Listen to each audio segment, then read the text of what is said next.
Hey guys, before the video begins, I'd like you to know that I have a Twitter account over at @carthusdojo. Go ahead, follow me, tweet at me, and I'll reply to anything you send my way. Now, video intro.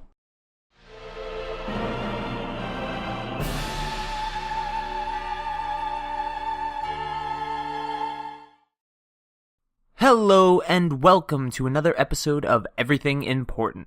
This is the series where I tell you what important things happened in the latest episode of Dragon Ball Super. This week is episode 116, so let's jump into it. The episode begins with Goku in Ultra Instincts ready to face off with Kefla. The interesting thing here is that when Goku powers up, he starts to let off steam, indicating that he's not only letting off heat like the first time he used the form, but potentially that heat is even greater than the last time. Kefla's statement about this is also indicative that it is greater than before. If Whis was so concerned about it in the 1 hour special, I doubt it's anything good now, and this may be the key to mastering Ultra Instincts. Whis states that Kefla's power is what triggered Goku's transformation, and he states this because her power rivals the Genki Dama's. Notice that he said rivals and not equals or surpasses. This means she is most likely lower than that power, but is close enough to it to be noteworthy. Don't take this one too far out of context. Remember, even Super Saiyan Blue Goku was stated to rival the Gods of Destruction, but we know that Beerus would tear him up, and based on the manga, the Gods of Destruction aren't too far apart in terms of strength. Based on the lightning in her ki and Cabba's statement, it should be clear that Kefla went Super Saiyan 2. While Kefla does look like she's in Control Berserker, it is possible that the story they are trying to tell has Controlled Berserker be a regular Super Saiyan form for Kale, in which case, this is Controlled Berserker 2 or just Super Saiyan 2. However, the design and the power increase leads me to believe the former is more so true than the latter. After charging up an attack, Kefla states that she can blow away an entire universe in one shot. Regardless of the fact that she can actually do this, people are justified in saying that these sorts of statements from cocky characters should be taken with a grain of salt. That being said, she can destroy a universe, and probably fairly easily at that. It wouldn't make sense if she couldn't, just look at the Battle of Gods arc. While watching or sensing Goku's fight from a distance, Vegeta remembers what Whis taught them when they were training, and he realizes that's what Goku is doing right now. This causes a huge discrepancy with what was previously written for Vegeta. In the last few episodes, it's been hinted that Vegeta was hiding strength from us. Whether that be a new power or a new form is irrelevant, but now it seems like he has nothing, and he is going to win the tournament by Zeno's grace? It's pretty lame to see Vegeta written off as so arrogant. He shouldn't think he could beat Jiren if Goku's Ultra Instinct can't, and Goku's Kaioken times 20 couldn't. As Goku hits Kefla, it appears his attacks are far too weak for him to deal any damage. Whis explains that Goku's Ultra Instinct power is unable to be fully utilized when he attacks, because he's thinking before every attack. It's interesting to see another weakness that isn't just a strain on the body, and I definitely want to talk about this in more detail in another video. With one last Kamehameha, Goku defeats Kale and Caulifla, knocking them both out of the tournament. Interestingly, when the Potara breaks, they defuse. It is possible that they are saying the Potara is broken so they can't refuse and help against a potential threat later on, or Toriyama may be doing everything possible to make fusion an unreliable way to beat strong opponents. I will definitely be talking about this in a video this week. Check it out when it drops. With Kale and Caulifla eliminated, Universe 6 is distressed that they are going to be erased soon. Only the Namekians remain, and since they are struggling with Gohan and Piccolo, they seem to have no chance of winning. However, this could lead to my healing Goku theory coming true. Universe 7 spares the Namekians in exchange for Goku getting healed. The benefit for Universe 6 is that they get wished back if Universe 7 wins. Check out my video for that theory if you haven't yet. Finally, we are told there are 17 minutes remaining in the tournament. Funnily enough, 17 is fighting next episode. But that's it. Everything important in episode 116. Now, as I do every week, it's time for my ramblings and review. What a good episode, huh? Animation was pretty damn impressive, and it's really the way we need Ultra Instincts to be animated. If Ultra Instincts isn't animated in this sort of flowy way, it doesn't feel like he's moving without thought. He needs to flow. He needs to move.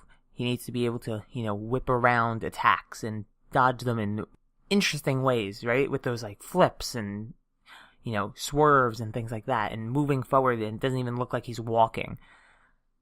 So, animation side, I think it was very good. Story-wise, it was a little all over the place. Kefla's power was here and there at every single turn, and really we weren't sure what was going on most of the time when it came to things like how Ultra Instincts was working, what its weaknesses were, and why these were weaknesses in the first place that weren't mentioned when he fought Jiren. It is possible that they are saying that the attack weakness was happening during the Jiren fight, and that's why Jiren caught the punch, and Jiren didn't get really hurt from the knee to the stomach, and he has no injuries right now. But it's up in the air whether or not that's actually true, or if that's just my headcanon. It will be interesting to see what happens there, and I do think giving this form a weakness, especially if this weakness persists past the tournament, will be very interesting. In the manga, Whis says that anybody who doesn't know Ultra Instinct basically can get beaten by someone who does. I know he doesn't say that directly. He says, you could beat anyone if you have Ultra Instinct, but I'm going to assume if Whis has Ultra Instinct and Goku has Ultra Instinct, Whis probably has more raw strength, so Whis' raw strength is the only difference, so Whis wins. I'd assume, but I'm not 100% sure. Maybe just two perfected Ultra Instinct users can just go at it forever and never hit each other. It's possible.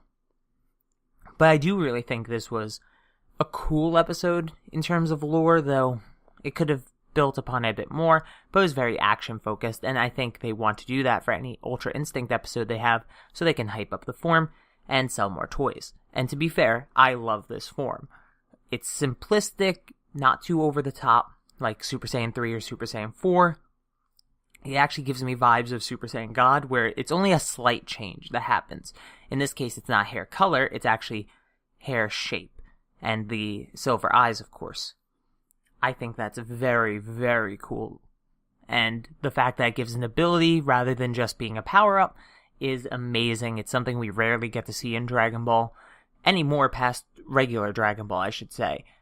We had very cool abilities and techniques in original Dragon Ball, but Z sort of lost that, and Super's sort of building back to it, and I hope we stick on that train of thought. Because that's what really makes the interesting fights, when characters have different abilities that interact differently. But yeah, I really don't have much to say about this episode. I really enjoyed it. I know some people don't like Kefla, and I just tend to like Kefla because Kefla is Caulifla, basically. There's no kale in her whatsoever, other than the forms. So, she's Caulifla. Caulifla is my favorite, girl Saiyan, right? Other than, I guess Baby Pan at the end of Z is amazing. That's my favorite Pan, but not GT Pan.